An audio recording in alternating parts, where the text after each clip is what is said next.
서울의 이른바 는 지금 매우 저평가되어 있습니다. 내 아들, 딸들이라면 돈 있으면 이거 사라고 할 겁니다. 왜냐면요, 설명해 드릴게요.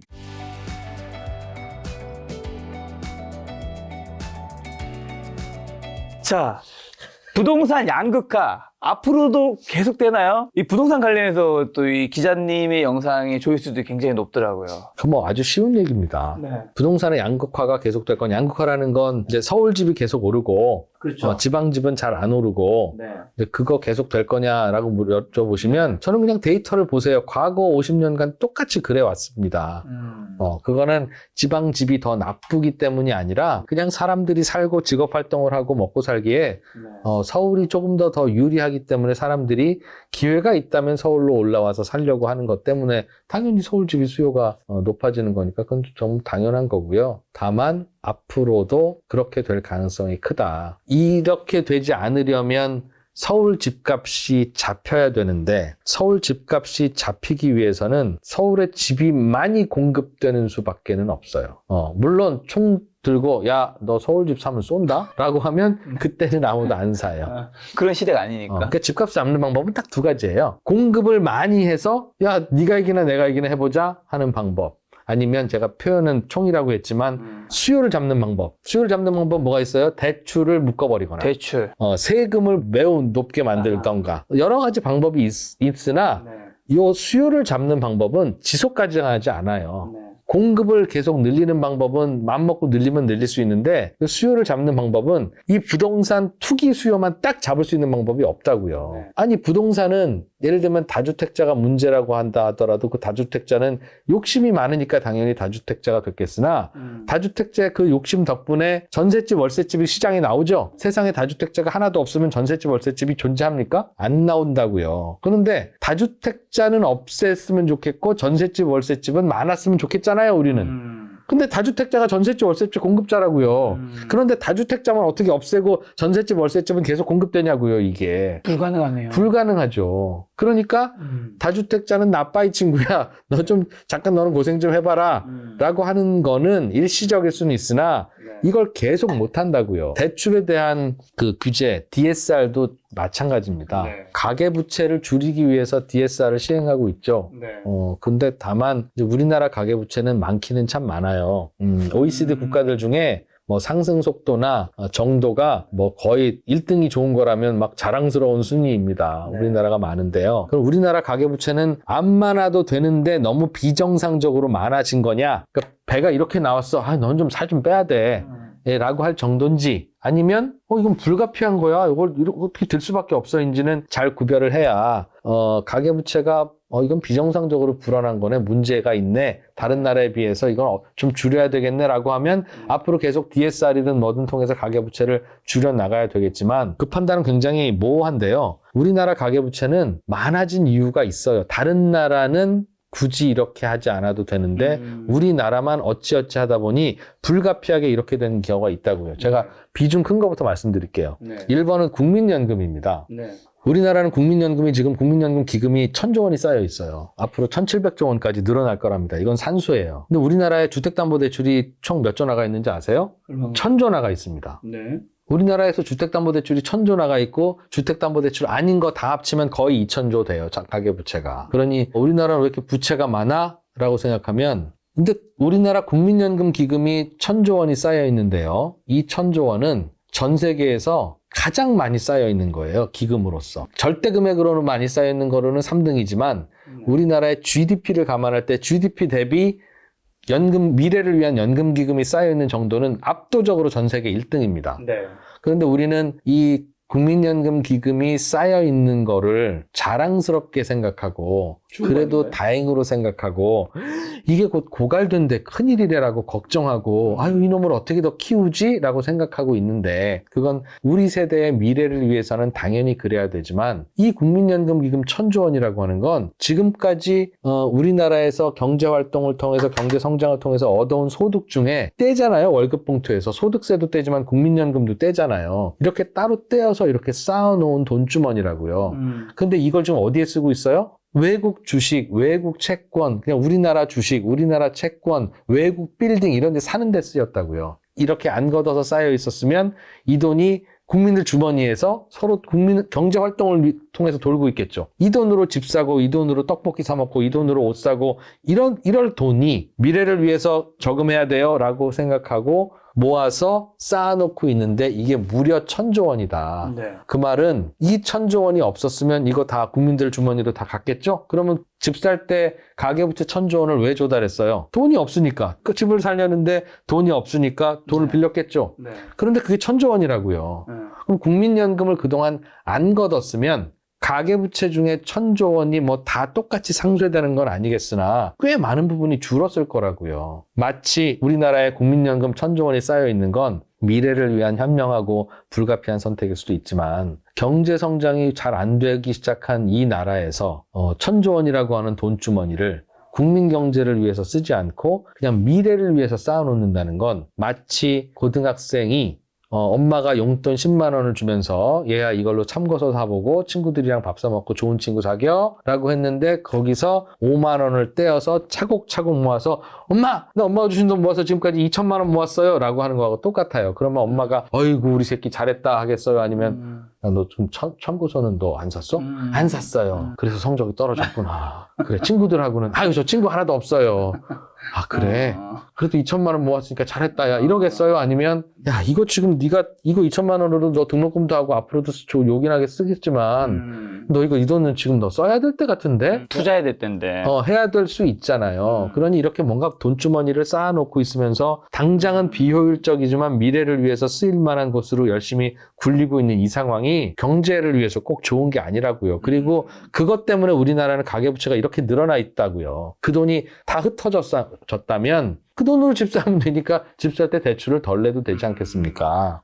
우리나라 가계부채는 그렇게 해서 부풀려져 있는 게 있고요. 또 하나는 야 다른 나라는 가계부채가 이렇게 많지 않은데 우리나라 가계부채가 왜 많아?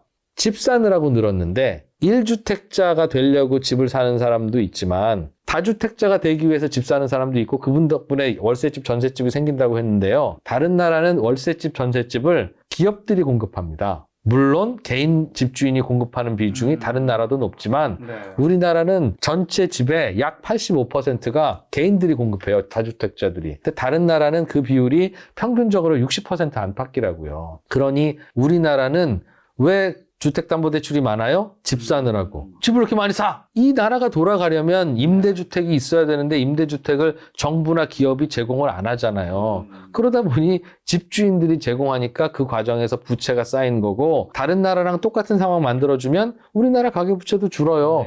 당장이라도 삼성, 현대, SK, 현대차, LG 이런 데서 뭐 혹은 뭐 롯데, 신세계, 무슨 건설, 포스코 뭐 이런 쪽에서 임대사업을 해라 다른 나라처럼. 그러면 임대사업 어떻게 하겠습니까? 아파트들을 사들여서 임대사업을 해야 되니까 개인들이 갖고 있는 아파트가 기업 소유로 옮아질 거고 그 과정에서 개인들이 졌던 부채는 사라지고 기업들의 부채로 바뀌겠죠. 그러니까 기업 부채는 늘어나고 가계 부채는 줄어들 거라고요. 언제든지 바꾸면 이렇게 할 수 있어요. 당장이라도. 그런데 지금까지는 기업들은 안 해요. 하니까 이렇게 되는 거죠. 이렇게 하면 되는 거고. 그러니 우리나라 가계 부채가 많기도 하고 늘어나는 속도도 고민거리지만 불가피하게 그렇게 되어 있는 상황인데 어이구 이렇게 많이 가계 부채가 높아? 그러니까 DSR로 우리는 가계부채를 줄여야 돼요라고 하면 이 가계부채가 결국은 저는 부채를 일으켜서 김 작가님 집을 사는 데 쓰지만 김 작가님 그 집 팔아서 뭐 할 거예요? 운동기구도 사고 자전거도 사고 농구공도 사고 할 거잖아요. 그런데 야, 너 DSR 안 돼. 집 사지 마라고 하면 이 집 못 팔 거고 운동기구 자전거 뭘로 사요? 경제가 잘 안 돌아가게 된다고요. 그렇죠. 이 모든 대출과 이거는 억제하면 할수록 경제가 안 돌아간다고요. 그런데 우리나라가 지금 이 상황의 저성장 상황에서 대출을 억제해서 생기는 그 경제 활동의 둔화까지도 감당하면서 저성장을 얼마나 계속 이끌어갈 수 있을 것인가? 저는 개인적으로는 이게 쉽지는 않겠다. 지금은 정부도 그렇고 한국은행 총재도 특히 이 문제에 대해서 매우 심각하게 생각해서 DSR 규제를 해야 되겠다고 생각하지만 이 불경기, 이 저성장이 피부로 와닿기 시작하고 그게 문제가 되기 시작하면 결국은 또 경기 살리는 방법은 대출 풀어서 이거 돌리는 수밖에 없을 텐데 좋은 방법은 아니죠. 그리고 그 방법 대신에 우리는 구조개혁을 해야 됩니다라고 한국은행 총재께서 매우 옳은 말씀을 하시지만 그 구조개혁이라는 게 뭡니까? 대기업, 공기업에 일은 안 하고 월급 많이 받는 그런 사람들 자르고 더 생산성 있는 사람들을 집어넣어서 활력 있게 만들자는 거예요. 그거 자를 수 있어요? 쉽지 않죠, 우리나라. 노조가 찬성해줘야 되고 근로기준법이 바뀌어야 되는데 그러니 과연 그 고통을 선택할 수 있을까?에 대해서 저는 현실적으로 좀 회의감을 느낍니다. 그래서 앞으로 집값이 어떻게 될 거냐 다들 고민을 하시고 뭐 저는 모르겠어요. 모르겠는데 집값이 많이 내렸으면 좋겠습니다. 저는 아이들도 셋이나 되기 때문에 아이들도 집을 사야 돼요. 그러니 집값이 내려야지 안 그러면 우리 애들은 평생 집을 못 가집니다. 두 번째로 저는 집이 있지만 지금 제가 있는 집이 더 이상 만족할 수 없을 만큼 nothing to be desired. 그냥 아니에요. 이 집 와보니까 진짜 좋네. 나도 이런 집에 살고 싶습니다. 솔직히. 그러면 집값이 전체적으로 내려가야 지금 내 집 팔고 이 집 살려면 예를 들면 한 5억을 더 보태야 된다면 집값이 내려가면 내 집 팔고 이 집 살려면 3억이면 될 거 아니겠어요. 물론 내 집도 내려가고 이 집도 내려가겠지만 월세입니다, 여기. 모든 것을 깨트리는 한마디. 어쨌든 월세구나. 열심히 좀 사세요. 그러면 하나 사지 왜 그랬어.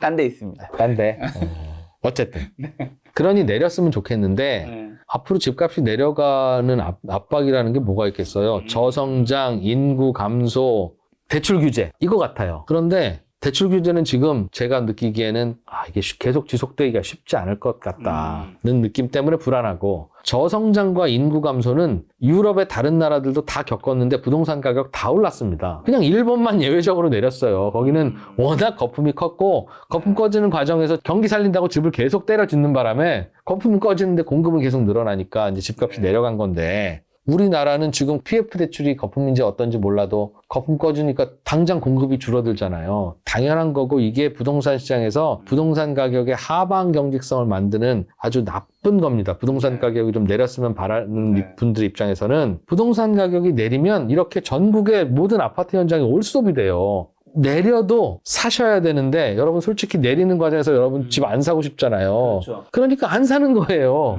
근데 안 살 게 뻔하니까 프로젝트가 시작이 안 되고 시작이 안 되니까 분양이 안 되니까 공급이 안 돼요. 그런데 그럼 지금 있는 집만으로 우리가 살면 되냐? 안 그래도 인구도 줄어든다는데 두 가지. 하나는 인구는 줄어들지만 가구 수는 당분간 늘어날 겁니다. 당분간 2040년까지인가요? 저도 도대체 가구 수가 언제까지 늘어난다는 거야? 짜증이 나서 한번 봤더니 지금은 2073만 가구인데 정부 추산으로 2040년이 되면 2387만 가구가 된답니다. 더 늘어나네요. 2040년까지 계속 가구 수가 늘어나요. 그러니까 이거 늘어나는 만큼은 집을 지어야 된다는 거예요. 근데 이 집이야 뭐 짓겠지? 근데 또 있습니다. 집들이 이제 낡아서 자꾸 부서지는데 우리나라는 한 40년이면 집을 다 부셔야 돼요. 아니 저절로 무너지지 않죠. 그러나 사람들이 거기 살면서도 계속 짜증이 나요. 난 집이 없어 사실상. 빨리 팔고 다른 집 사고 싶고 좋은 집에는 자꾸 손이 가니까 집값이 오르잖아요. 그러니 사람들이 각자 살고 있는 집을 집다운 집으로 만들어주려면 지금까지 지은 집으로는 40년에 한 번씩 부셔야 된다고요. 그럼 40년에 한 번씩 부시면 도대체 우리나라의 집이 얼마만큼의 한 번씩 없어지는 겁니까? 생각해보면 1년에 약 2.5%씩 집이 없어지는 거와 똑같아요. 40년에 한 번씩 집을 짓는다는 말은 지금부터 집을 하나도 안 지으면 대한민국의 40년 후에는 집이 한 채도 안 남는다는 뜻입니다. 그런 속도로 집들이 줄어들 수밖에 없다고요. 그러면 그렇게 줄어드는 집은 채워야지. 가구 수 늘어나는 것만큼도 더 채워야지. 그런데 부동산 가격이 이렇게 내려가면 이게 채워집니까? 이 작동을 안 하잖아요. 그러니 이거 채우려고 하더라도 부동산 가격은 최소한 한 1, 2년 내려가는 거야. 뭐 어쩔 수 없지만 계속 내려가면 안 된다고요. 그러니 다시 올라가야 된다는 말이잖아요. 이거 채우기라도 하려면. 그런 상황이라서 이런 산수만 하고 봐도 야, 저성장 고령화 가지고 집값이 내려갈까? 다른 나라 사례를 봐도 갸웃거려지고 그리고 저성장 고령화가 되면 지방에 있는 많은 도시들은 정말 사람들이 텅텅 빌 겁니다. 그런데 지금은 이 정도 인구는 되니까 읍내에 약국도 있고 병원도 있죠. 여기서 인구가 조금 더 들어가면 약국 병원이 없어져요. 못 먹고 살아요. 그러면 약국 병원이 없는 읍내에서 다른 사람들은 살 수 있습니까? 저 약국 병원만 있으면 그냥 정부 치고 살려고 했던 사람들도 다 떠나죠. 어디로 떠나냐면 주변 도시로. 대도시로. 그래서 인구가 줄어드는 저성장 시기가 오면 대도시 집값은 더 오를 수 있어요. 대도시에는 집이 더 필요하고. 전체적인 집의 총량은 넉넉할 수 있죠. 어디? 약국과 병원이 없는 저 읍내에 집이 2,000채가 있다고요. 근데 그 집에 거기 2,000채에 살 수 있어요? 없잖아요. 그럼 없는 집이나 마찬가지라고요. 그러면 그 2,000채를 도시에 와서 지어야죠. 그러니 도시의 집은 모자라죠. 네. 호주가 집값이 오르고 캐나다가 집값이 오르는 게 땅이 없어서 그럽니까? 춥고 넓고 사람이 잘 안 사는 나라일수록 모여서 살아야 돼요. 그러니 그런 일이 벌어지는 거죠. 그래서 저도 집값이 좀 내렸으면 좋겠고 참 좋겠는데 뭐 이런 것들이 집값을 과연 안정적으로 내려줄 수 있을까? 걱정이고요. 야, 인구가 가파르게 줄어들고 저성장으로 인해서 학령 인구도 많이 줄어들고 학교도 줄어들고 우리나라는 지금 완전히 수직 추락하고 있어, 인구를 보면. 근데 저는 지금이야 걱정하지만 아마 이런 추세로 한 10년 정도 지나면 이민이 들어오기 시작하고 이민을 받아들이기 시작할 거라고 생각합니다. 이런 추세로 계속 나라가 운영될 수가 없어요. 국민연금이고 뭐고 출생률이 늘어나거나 아니면 이민을 적극적으로 받거나 둘 중에 하나인데 이민을 안 받을 이유가 없습니다. 이민을 안 받는 선택을 할 만큼 여유롭지 않아요. 그러니 그런 선택이 존재한다는 전제와 가정을 깔면 이때 우리나라에 벌어지는 일들은 어떤 것일까를 생각해 볼 필요가 있다는 겁니다. 집값에도 영향을 줄 거고 그래서 요즘은 서울에도 폐교하는 초등학교가 생겼잖아요. 초중학교가 폐교하는데 그 동네에서 재건축 재개발을 하면 요즘은 학교를 없애고 있어요. 학교 있던 터에 아파트를 지어요. 저는 이거 정말 잘 생각해야 된다고 생각합니다. 지금이야 아이들이 줄어드니까 초등학교가 필요 없지. 그런데 이민이 들어와 혹은 지방에 살던 사람이 서울로 몰려와. 그래서 이제 아이들이 늘어나기 시작하면 그때서야 학교를 또 지어야 되는데 학교 지을 땅이 있을 것 같습니까? 빌딩 옥상에서 축구하라고요? 그러니 모르겠습니다. 미래의 인구는 저도 어떨지 잘 모르겠지만 지금 폐교하는 학교는 그냥 밀고 잠깐 공원으로는 쓰되 거기에 아파트 짓지는 맙시다. 그냥 그 나라 땅으로 남겨도 나중에 또 지어야 된다니까요, 학교를. 대한민국이 이러다 그냥 망할 거면 그냥 다들 이민 가야지 지금 이 고민을 왜 해요. 김작가 TV를 왜 봐. 근데 이러다가 이렇게 될 거라고요. 다시 또 이러다가 이렇게 될 거고. 그럼 다시 올라가는 때는 필요한 게 있을 건데 그거는 남겨놔야지. 그냥 끝장났다고 학교를 밀어버리면 어떡하냐 하는 생각이 들죠. 어쨌든 뭐 인구 감소나 저성장 때문에 한국 집값 위험하다고 보시는 분들이 많은데 지방의 소도시는 위험할 수 있지만 수도권은 그렇지 않을 것이다고. 않을 가능성이 많아서 걱정입니다. 자, 그러면 두 번째 있는 질문인데 서울 집값은 지금 좀 어떤지, 집 언제 사야지 막 고민들 많이 하시잖아요. 올해는 좀 어떻게 될까요? 올해 어떻게 될지를 알기 위해서 실제로는 김작가 TV도 듣고 3프로 TV도 보고 뭐 이렇게 하는 거예요. 근데 올해 어떻게 될지 난 왜 궁금한지 진짜 그게 궁금해요. 올해 살지 말지. 올해 집값이 왜 궁금하세요, 여러분들은? 이제 살지 말지 고민하시는 분들은. 그러니까 나는 무주택자야. 그런데 좀 사고 싶은데 가능하면 싸게 사고 싶죠. 그러니까요. 그러니까 지금보다 올해 가을에 좀 내려간다고 하면 난 그때 사고 싶어. 맞아요. 난 이해됩니다. 저도 집을 더 사면 나도 그거 되게 고민될 것 같아요. 그런데 이제 여러분께서 좀 이해하셔야 되는 부분이 주식은요. 주식은 이렇게 오르고 이렇게 내리고 이렇게 오르고 이렇게 내리고 진폭이 큰데도 이것도 예측하기 어려운 거다. 이거를 뭐 누가 맞춥니까? 이거 못 맞춥니다. 라고 말씀을 드리는데 부동산 가격은 그 금액이 커서 그렇지 그 진폭은 크지 않아요. 물론 10억짜리가 10% 떨어지면 1억이니까 이야 너 1억 이거 큰 돈이다. 큰 돈이죠. 그런데 진폭이 해봐야 이게 작기 때문에 요 진폭을 예상할 수 있는가 과연 우리가 이 고민을 한다고. 다들 모든 유튜브에서 올해 집값은 어떻게 될 것 같습니까? 내년은 어떻게 될 것 같습니까? 언제까지가 저점일까요? 라고 하는데 그거 잘 관찰해서 그걸 베팅해서 집 사는 시점을 정하려고 하는 게 물론 맞출 수도 있고 틀릴 수도 있겠으나 그게 맞추고 틀리는 게 과연 그냥 저스트 운의 영역인가 아니면 분석의 영역인가를 한번 생각해 보자는 거예요. 저는 개인적으로 진짜 그거는 우연과 운의 영역이라고 생각합니다. 그건 2021년에 그렇게 오르던 집값이 이렇게 될 줄 알았어요? 몰랐죠. 그러다가 다시 반등할 줄 알았지 또 이렇게 될 줄 알았으며 작년 초에는 또 반등할 줄 알았어요? 항상 지나고 나면 이것 때문이었습니다. 이것 때문이었습니다. 그러잖아요. 그러니 지금 그냥 재미로 한번 물어보는 거예요. 2% 흥분하지 마. 이게 아니라 정말 내 집 마련을 하려는데 그 타이밍을 잘 잡고 싶은 분은 어떤 정보를 통해서 어떤 판단을 해야 되는지를 오히려 잘 선택을 해야 한다. 그게 더 낫지 이거를 조금 더 내려갈 것 같으니까 이때 한번 해보면 될까? 기다려보는 건 나쁘지 않다고 생각합니다. 자기의 판단의 영역이니까. 그러나 어떤 확신을 가지고 이 타이밍을 잰다든가 하면 어떤 변수가 되는 순간 당황스러워서 또 못해요. 그런데 주식은 부동산도 그렇고 우상향하지만 플럭추에이션이 크니까 진짜 고점 잡으면 여러분 인생 망하고요. 저점 잡으면 진짜 큰 돈 버는 겁니다. 그러니 주식은 진짜 저점 잡도록 노력하시고 고점을 안 잡도록 진짜 조심하세요. 라고 하는 조언이 맞는 조언이에요. 제가 그 말씀을 드리죠. 근데 부동산은 똑같이 우상향하지만 이게 크지 않아서 저점 잡는 거 진짜 중요하고 고점을 잡으면 큰일 납니다. 이 조언이 약해요, 부동산은. 오히려 그래서 주식은 뭐 사요? 라고 물어보면 안 돼요. 언제 사요? 라고 물어봐야 돼요, 주식은. 그런데 주식은 그렇게 안 묻고 항상 뭐 사요? 라고 묻죠. 사기를 마음 먹었어, 이미. 이미 오늘 사기로 마음 먹었으면 솔직히 뭐 사도 아무 차이가 없습니다. 아무거나 사세요. 근데 반대로 부동산은 언제 사요? 이게 사실은 큰 의미의 차이가 적어요. 주식보다.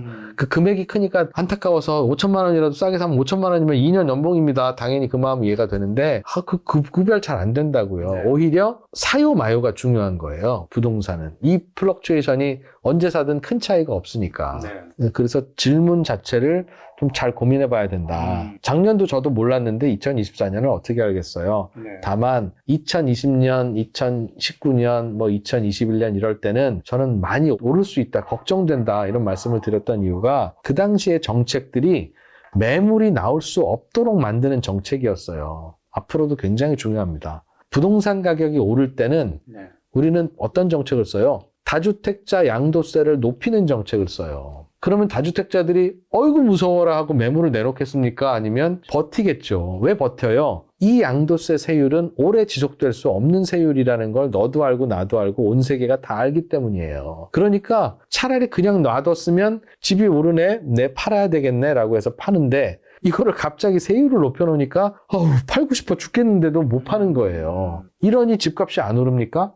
앞으로 집값이 오르면 정책을 말씀드릴게요. 앞으로 1년간 한시적으로 다주택자도 양도세율은 10%만 합니다. 그 대신 1년간 한시적이에요. 라고 하면 다주택자들은 이게 진짜 한시적일 거라는 걸 알아요. 왜? 다른 전 세계에도 없는, 과거 우리나라에도 없었던 특혜니까. 그러니까 1년 안에 안 팔려고 했던 집도 야 이거 전략적으로 팔아야 되는 거 아니냐라고 해서 매물이 나와야죠. 근데 정책을 이렇게 거꾸로 쓰고 있는 거예요. 왜? 집값이 오르는데, 집값이 오르면 기본적으로 다주택자가 마음에 안 드는 게 당연한데 그 사람들한테 팔 수 있는 기회를 준다고? 그래서 그 차익에다 세금도 안 내고 또는 적게 내게 한다고? 말이 돼? 라는 감정 때문에 국민들이 반발하지 않을 수 없고, 그래서 오히려 거꾸로 정책을 쓰게 만드니까 더 오르는 거예요. 그러니까 제발 이러시면 안 됩니다. 여러분 이성을 찾읍시다. 이야기를 드린 거죠. 2024년은 그래서 잘 모르겠는데 금리 인하의 효과보다는 저는 이제 많은 부동산 전문가들이 신생아 특례 대출인가요? 그게 새로 나왔는데 그거면 뭐 되겠어라고 하지만 저는 조금 좀 불안합니다. 뭐냐면 신생아 특례 대출이 이게 6억 이하의 집인가요? 거기에 신혼부부가 대출 받으면 꽤 많이 대출해줘요. DSR이고 소득이고 안 보고 대출해줘요. 그런데 요즘 분위기는 그런 대출은 다시는 안 나올 것 같잖아요. 그런데 문제는 이 신생아 특례 대출이 애를 낳으면 2년 안에 받아가지 않으면 안 나와요, 이제. 시한부가 정해져 있는 거라고요. 그러면 김 작가님이 신혼부부예요. 집이 없어요. 애를 낳았어요. 받아야죠. 이거 당장은 집을 살 여력도 안 되고 계획도 안 되긴 안 돼요. 한 5년 후에 사고 싶어요. 근데 5년 후에는 나한테 그런 대출 안 해주잖아요. 안 해줄 것 같은데. 그러면 5년 후에 애 하나 더 낳자 라고 하겠어요? 아니면 야 무리해서라도 지금 집 사자 하겠어요? 저는 90% 이상이 야 무리해서라도 지금 집 사자. 대출도 안 나오고 이거 다 그런데 라고 해서 6억 이하의 주택들은 매우 꿈틀꿈틀할 가능성이 높다고 생각합니다. 이 정책 때문에. 이걸 노리고 한 거면 정말 고단수다, 이 선수들. 그런데 이걸 이제 2년 제한을 없애면 그냥 딱 카드로만 갖고 있겠죠. 그렇죠. 그런데 6억 이하의 집들만 꿈틀거리는 게 아니라 6억 이하의 집들이 꿈틀거리면 5억짜리가 6억 되겠죠? 그럼 6억에 집 한 사람은 자기 돈 1억만 붙으면 7억짜리 살 수 있죠? 그럼 7억에 집 한 사람은 자기 돈 1억 붙이면 8억짜리 사겠죠? 이렇게 해서 밑에가 이게 꿈틀거리면서 하단이 막아지면 갈아타기 수요 때문에 그래서 30억짜리도 35억 된 거예요. 아니 아무래도 그렇지 국민평형 35억을 무슨 돈으로 사셨어요? 월급이 그렇게 많아요? 라고 물으면 저도 월급이 그리 많지는 않은데요. 그냥 마포에 살던 집 27억에 팔았는데 그러다 보니까 그냥 되게 사줬어요. 라고 하는 거죠. 누가 현금을 35억을 모아서 그러니까. 집을 사나요? 그러니 야 이게 얼마나 비싼 건데 이게 돈 많은 사람이 이렇게 많겠어? 이 집은 아무도 못 사라고 하는 생각은 정말 그랬으면 좋겠는데 집을 사시는 분들은 자꾸 치고 올라오니까 내 집 팔아서 한 단계 올라가는 걸로 했는데 막 국민표명 35억에 팔리는 거예요. 국민표명 35억이 과연 말이 된다고 생각하십니까? 라고 하면 사신 분도 말은 안 되는데 25평짜리를 저희가 22억에 팔아버렸거든요. 그러니 그냥 이게 말이 된다면 이게 말이 되는 거예요 라고 생각하는 거죠. 그러니까 이런 일들이 벌어지면 안 되는데 참 네. 걱정이다 하는 생각도 좀 들고요. 또 하나는 새 아파트가 좀 걱정입니다. 우리나라의 일기 신도시도 그렇고 네. 우린 서울도 그렇고 이제는 노후주택이 굉장히 많아져서 네. 지금부터는 굉장히 빠른 속도로 재건축, 재개발을 하지 않으면 안 돼요. 그 집에서 100년 살 수 있는 게 아니기 때문에 이번 정부 때 안 하면 다음 정부 때 해야 할 양이 더 늘고 숙제가 계속 쌓여요. 네. 그래서 실제로는 그냥 30년만 되면 안전진단 나중에 받거나 하시고 그냥 바로 재건축 추진하세요라고 하는 게 그래서 하는 얘기예요. 네. 그런데 요즘 건축비가 많이 올랐잖아요. 네. 그러고 나니까 재건축을 했을 때 건축비 부담하고 용적률을 특혜를 많이 주지 않으면 이래도 저래도 계산 안 나오는 아파트들이 서울에 굉장히 많아졌어요. 그런데 이 용적률을 다 이렇게 높여줄 수 있나요? 또 국민 여론 때문에 심지어 집이 있는 사람이 자기 집을 자기가 새 집 짓는다는데 왜 나라에서 특혜를 주냐? 지 돈으로 지으라고 해. 그 말이 맞죠. 지 돈으로 지어야지. 용적률도 다 찾아먹었으면 이제 지 돈으로 지어야 되는데 다들 지 돈으로 지어야 되니까 아무도 못 짓는 거예요. 아파트 한 동에 예를 들면 뭐 500가구가 살면 네. 500가구 살림 형편이 다 달라요. 그러니 누구는 돈 2억 내고 새집 돼서 3억이 오르면 그게 이익이잖아. 찬성하지만 야 2억은 나는 먹고 죽을래도 없어. 하는 분들도 많잖아요. 많죠. 그럼 대출 받아서 해 라고 하면 야 했다가 내가 입주할 무렵에 진짜 3억 오르는 게 맞아? 확실해? 그거 누가 확실합니까? 그 못하는 거예요. 심지어는 저는 직업도 없고 소득도 없고 그냥 예금 헐어서 사는데 2억 대출을 받으러 가면 DSR이 안 나와요도 있을 네. 거고. 그래서 그 500가구에서 그런 분들이 3분의 1만 있으면 그 아파트는 다시 재건축하고 싶어 죽겠고 200명이 찬성해도 못하는 겁니다. 이렇게 해서 안 되는 아파트들이 굉장히 많아질 거예요. 네. 그러면 이제 우리 주변에는 지금은 새 아파트, 살만한 아파트, 낡은 아파트가 있지만 앞으로는 그냥 살만한 아파트와 낡은 아파트밖에 없다. 그러면 살만한 아파트 여기에 프리미엄이 좀 비싸지는 거 아닌가 하는 생각도 들죠. 그래서 우리나라의 주택이 이렇게 원활하게 잘 공급되면서 집값이 안정될 수 있는 그런 여건들이 자꾸 줄어들고 있어요. 지금까지는 집값이 이렇게 올라가면 정부가 꺼낼 수 있는 카드가 많았습니다. 대표적인 게 신도시 개발. 재건축, 재개발을 해서 있던 집 부시고 다시 올리는 건 굉장히 민원도 많고 해결할 일도 많지만 저 신도시 저벌판에다 아파트 지을 거야. 이름하여 4기 신도시라고 불러라 라고 하면 사실 금방 짓습니다. 네. 그런데 이제는 수도권에서도 그런 일을 못해요. 왜냐하면 생각해 보세요. 인구가 앞으로 줄어들면 수도권으로는 사람들이 올라옵니다라고 하더라도 수도권 인구가 더블이 되겠습니까? 그럴 리는 없다고요, 당분간. 그러니까 그걸 감안해서 주택을 공급해야 되는데 지금 1기 신도시, 일산, 분당, 산본 뭐 이런 데는 재건축을 하려면 나중에 계산을 한번 해보시면 알겠지만 지금은 용적률이 200%인데 용적률을 500%를 줘도 재건축이 될까 말까예요. 물론 자기 돈 내고 져야 되죠. 그러나 자기 돈 내고는 아무도 못하는 게 현실이라면 재건축이 안 될 텐데 그거 저기 단체로 슬럼화되면 어떡할 거예요? 돈 있는 사람들은 다 이제 탈출해서 서울로 몰려오겠죠. 그럼 서울 집값은 괜찮습니까? 라고 하니까 거기서 머무르셨던 분들은 계속 거기서 머물 수 있도록 어떻게든 해드려야 되는 걸 텐데 용적률을 500%를 주면 지금 200채 있는 일산 아파트가 500채가 된다는 겁니다. 그러면 강변북로 올림픽대로 막히는 건 다음에 생각하더라도 그럼 200가구 살던 도시가 500가구가 살면 나머지 300가구는 어디서 오죠? 물론 지방에서 몰려오고 뭐 이민도 오고 하지만 파주에서 와야 되고 주변에서 채워야 될 거라고요. 그럼 파주 집은 어떡하죠? 네. 빈집으로 남겨요? 파주 주민들이 뭐 잘못했습니까? 그러니 이런 상황인데 집값이 좀 오른다고 4기 신도시를 또 지을 수는 없다고요. 네. 전체적으로는 서울 중심의 집들이야 인기가 있을 수 있고 수요가 있겠지만 경기 외곽의 집들은 그 말씀하신 저성장, 저출산의 타격을 받을 가능성이 높아요. 이민을 오시더라도 서울에서 출퇴근하기 좋은 곳에 원룸 살지 파주에 국민주택에 사는 인도네시아 가정부가 있겠습니까? 그러니 주변 외곽 도시의 수요는 불안하다고요. 그러니 정부가 그걸 아니까 4기 신도시, 5기 신도시를 지으면 안 돼요. 그러면 집값 오를 때 정부가 무슨 카드를 씁니까? 그래서 조금 걱정스럽긴 하다.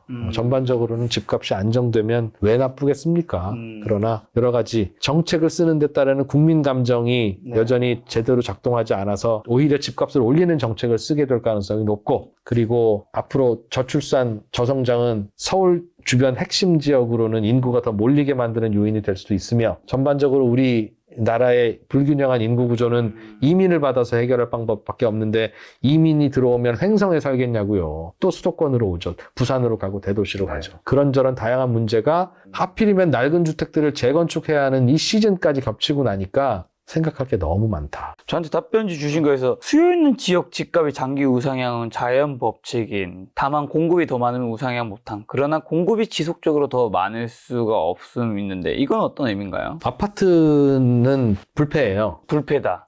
왜요? 우리의 경험이 알려주고 있고, 사실은 정확히 잘 얘기해야 되죠. 수요가 꾸준히 있는 곳에 아파트는 불패였고 앞으로도 불패일 가능성이 높다. 네. 이거는 외국도 마찬가지입니다. 수요가 꾸준히 있는 곳의 주택은 불패다. 왜 불패일까 생각해보면 수요가 꾸준히 있기 때문이겠죠? 네. 그런데 그럼 공급도 꾸준히 되면 되잖아. 그럼 맞으면 왜 불패야? 공급이 많으면 내려가기도 하고 이런 거지. 인데 그 어떤 상황에서도 공급이 많기가 불가능하기 때문이에요. 공급은 기껏해야 수요를 맞추는 선까지밖에는 안 나옵니다. 왜냐하면 이 공급의 주체가 돈을 벌려는 부동산 개발업자, 건설회사이기 때문에 그렇습니다. 네. 정부가 난 몰라 무조건 그냥 때려 지을 거야 라고 지으면 네. 공급이 많지만 네. 이 공급을 항상 수요에 맞춰서 지어지거든요. 그렇죠. 집값이 오른다? 그래 이제 공급이 꾸물꾸물 나와서 요 사람들이 살 만큼만 딱 공급하고 빠지지. 더 공급하면 미분양되고 난리 나잖아요. 손해보니까. 그렇게 잘 안 해요. 그러나 집값이 꾸불꾸불하게 오르면 욕심 많은 건설업자들이 사실은 너도 나도 달려들어서 과잉 공급을 합니다. 그러니까 전국에 미분양이 나타나고 뭐 이런 거 아니겠어요? 그런데 그 미분양이 나타나기 시작하면서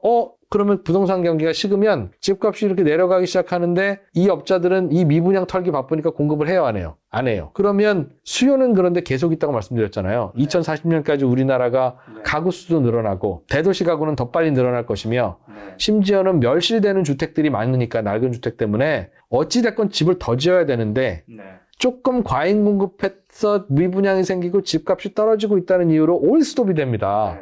그러면 당연히 멸실되는 집은 계속 세월이 흐르니까 멸실이 될 거고 공급이 스톱되니까 수요는 가만히 있어도 조금씩 증가하니 언젠가 이 미분양이 다 해소되겠죠. 그러면 야 이제 집 지어보자라고 또 달려드나 하면 또 그렇지가 않아요. 또 눈치 보고 기다리고 있다가 진짜 돈 될 때 나온다고요. 그러니 집값은 이렇게 올라가다가 다시 내려가는 듯 하다가 공급이 안 되니까 다시 올라가는 거죠. 물론 그러다가도 너무 가파르게 오르면 또 공급을 하러 달려듭니다.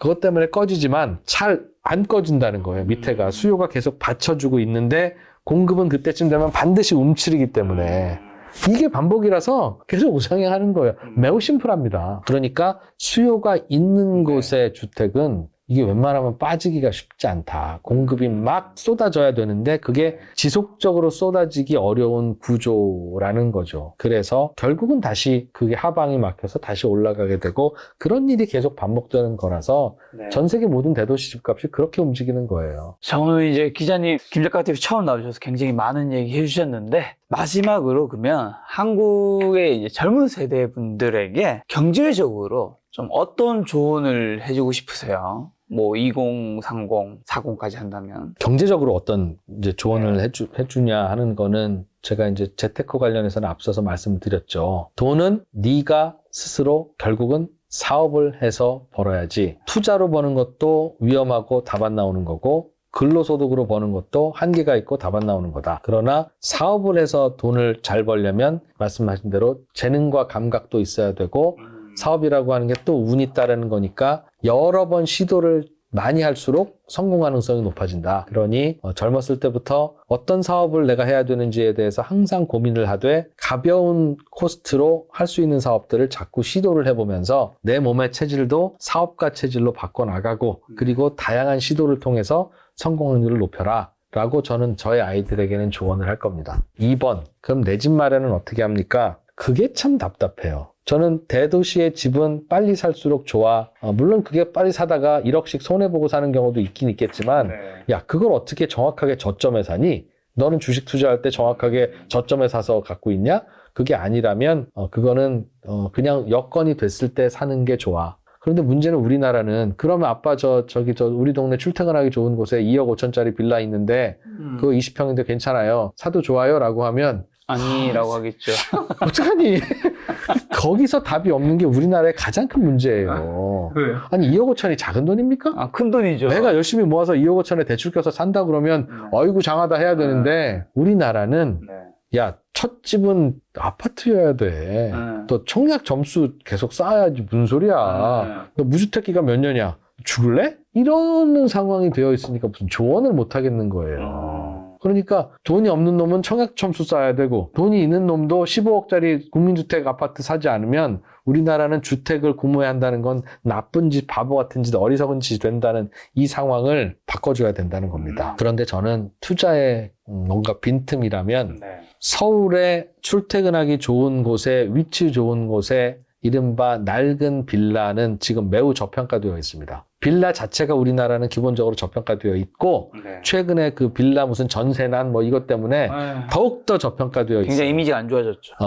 저는 내 아들, 딸들이라면 돈 있으면 이거 사라고 할 겁니다. 왜냐면요. 설명해 드릴게요. 서울의 빌라 다가구 다세대 아파트 아닌 집들이 저평가되어 있는 가장 큰 이유는 그게 나빠서가 아니라 물론 아파트 대비 나쁘죠. 그러나 그만큼 나쁠 건 아닌데 이렇게 말도 안 되는 가격이 되어 있는 이유는 우리나라의 그 청약제도의 문제예요. 무주택 기간을 20년, 30년 계속 쌓아가야 이른바 분양가 상한제 로또 아파트를 받을 수 있으니까 이건 아무리 싸도 눈에 보면 안 되는 거예요. 이거 2억 5천에 사서 3억 5천에 팔아봐야 1억 벌잖아요. 그런데 이거 계속 무주택으로 유지하면 그냥 10억씩 버는 로또 아파트 툭툭 떨어지잖아요. 이거 사면 바보 아닙니까? 그러니까 아무도 안 사고 전세만 살려고 하고 그러다 보니 빌라 값은 2억 5천, 전세 값은 3억 이렇게 나오는 거예요. 말도 안 되게. 그게 깡통 전세잖아요. 그러니 그게 일부러 그러면 전세 사기고. 그런 상황인데 이 문제점에 대해서 슬슬 인식하기 시작했습니다. 그리고 최근에 빌라 값이 또 떨어진 또 하나의 이유가 있어요. 공공복합개발이라고 해서 정부가 나서서 요 동네 낡은 주택들을 LH나 SH가 주도가 돼서 재건축하겠으니 그거 좀 해봅시다 라고 하면 이것저것 도와주는 제도예요. 그런데 이런 제도를 발표하고 집을 이제 열심히 지을겠습니다라고 문재인 정부 때 이야기를 했다가 그러면 그런 동네 낡은 동네 빌라 값은 또 오르겠네? 당연히 오르지 어떻게 하겠습니까? 근데 그거 투기 못하게 하려고 발표한 이날 이후에 집 산 사람들은 제외. 그래서 2021년 6월인가 이후에 서울에 그런 낡은 집을 사면 그리고 그 동네가 공공복합개발 방식으로 개발을 하면 그 사람은 2021년 6월 이후에 집을 샀다는 이유로 그냥 다 현금 청산으로 빠지게 돼 있어요. 그러니 지금은 서울에서 낡은 주택을 사는 건 매우 리스키한 일입니다. 지금 몰라서 여러분들이 막 사고 있지. 왜냐면 내가 낡은 주택 샀는데 내가 산 이 동네가 여러 방식, 신통기획, 무슨 뭐 자체 재개발 중에 공공복합 뭐 이거 선택하면 어떡할 거예요?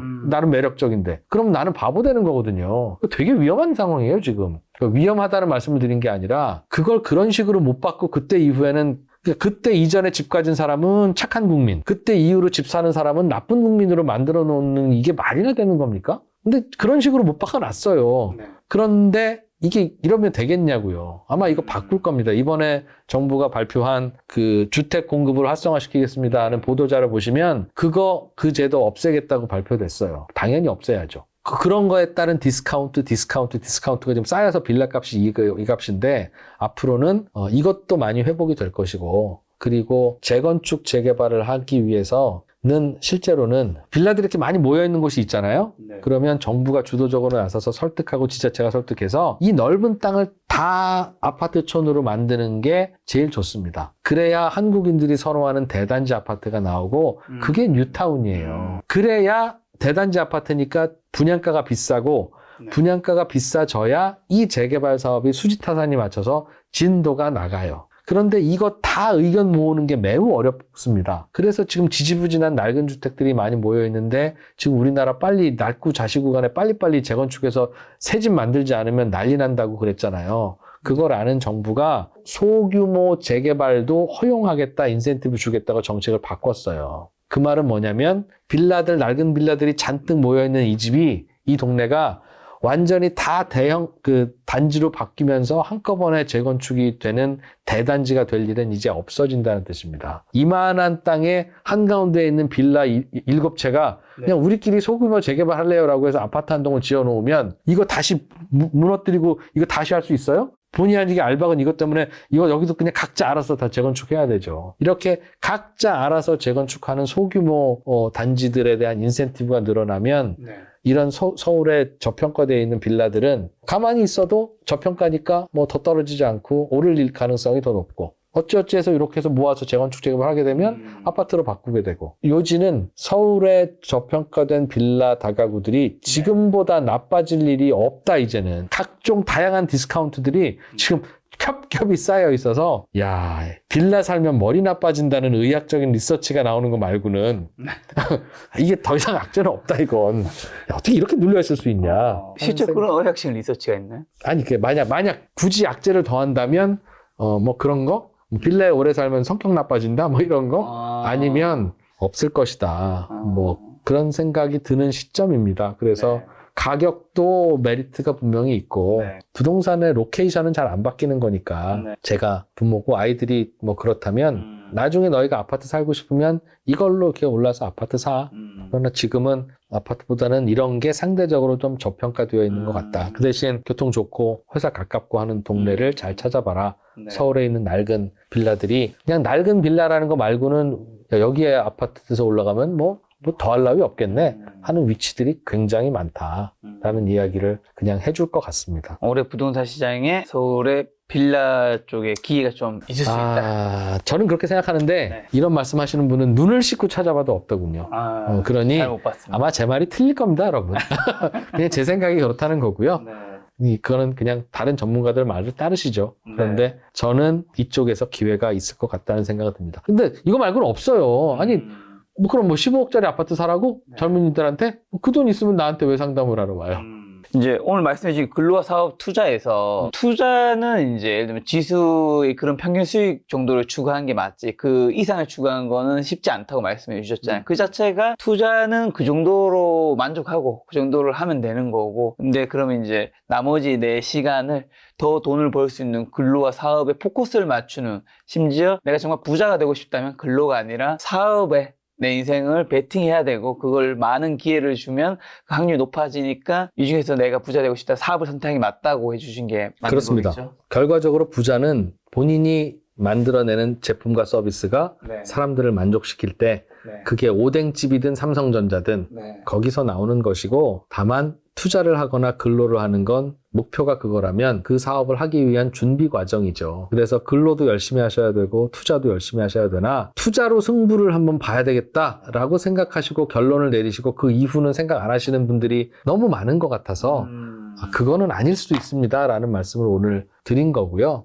투자는 하지 마십시오는 아닙니다. 다만 투자를 통해서 인생을 바꿀 때 그 투자 수익률의 그 기대를 많이 가지시면 그거는 사업보다 오히려 확률을 낮추는 길일 수 있다. 안 돼요. 이거는 그냥 바이 앤 플레이예요.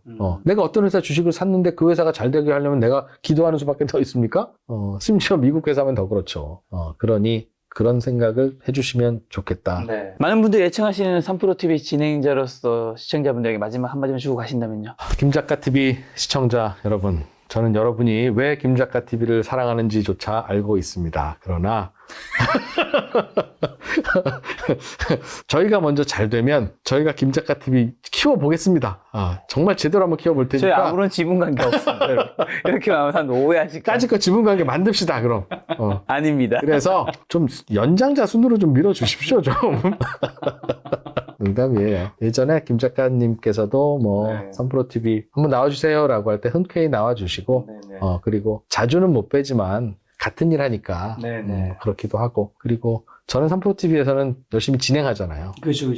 근데 여기서는 이제 역할을 바꿔서 또 이야기를 해보는 게 여러분 입장에서 뭐 꼭 제가 도움되는 말씀 드린 거는 아닐 겁니다. 다만 그냥 여기저기서 하는 흔한 얘기는 오늘 안 하려고 노력했어요. 왜냐하면 여기저기서 하는 이야기, 흔한 얘기는 김작가TV에서도 이미 다 들으셨잖아요. 그러니 여러분의 시간을 낭비하지 않기 위해서 잘 못 들으셨을 수는 있는데 이런 생각도 한번 해보면 그게 이제 정답에 가까워지는 좋은 재료가 될지도 모릅니다. 라는 말씀을 몇 가지 드리기 위해서 온 거고요.